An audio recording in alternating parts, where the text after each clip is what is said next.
ప్రజలు మాత్రము మాగంటి సునీత మేడం సైడే ఉన్నారు. ఎందుకంటే మాగంటి గోపీనాథ్ గారు 3 సార్లు కంటిన్యూ విజయం సాధించిండు. ఒకసారి ఏమో టీడీపీ నుంచి గెలిచిండు. టీడీపీ నుంచి గెలిచిన తర్వాత బీఆర్ఎస్లో జాయిన్ అయిపోయిండు. బీఆర్ఎస్లో జాయిన్ అయిన తర్వాత ఆయన అభివృద్ధి అంటే ఈ రోడ్ అంతా ఆయన వేసాడు సార్. ఆ పైనుంచి జెండా కట్ట నుంచి చూస్తే కింది వరకు ఈ సార్ వేసిన రోడే. తర్వాత ఇక్కడ అన్ని చిన్న చిన్న స్కూల్స్ ఉంటాయి, ప్రైవేట్ స్కూల్స్. వాళ్ళకు ప్లే గ్రౌండ్, అసలు ఏ స్కూల్కు ప్లే గ్రౌండ్ లేదు. ఆయన ఈ మాగంటి గోపీనాథ్ సార్ వచ్చిన తర్వాత అది గవర్నమెంట్ ప్లేస్ని ఏం చేసినంటే అదంతా మొత్తం చాలా లోతుండే ఆ ప్లేస్ను మొత్తం పొడికి అది మొత్తం క్లోజ్ చేసి ఇచ్చి ప్లే గ్రౌండ్ చేసిండు పిల్లలందరికీ. ఇప్పుడు సండే కానీ సాటర్డే కానీ పండుగలు కానీ ఏదైనా వచ్చినంటే పిల్లలందరూ అన్ననే క్రికెట్ కానీ అన్నీ ఆడుకుంటుండ్రు.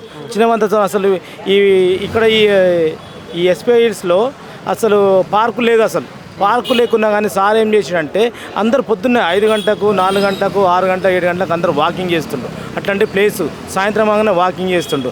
నెక్స్ట్ మెయిన్ అంటే కొద్దిగా ఇక్కడ 4 రోజులకు ఒకసారి వాటర్ వచ్చేది. ఈ మన ఎమ్మెల్యే గోపీనాథ్ సాబ్ ఏం చేసిండంటే పెద్ద వాటర్ బాటిల్ కట్టించాడు, పెద్దది, చాలా పెద్దది. ఇప్పుడు మాకు ఇంతకుముందు 4 రోజులకు ఒకసారి వచ్చేది, ఇప్పుడు డే బై డే వాటర్ వస్తుంది.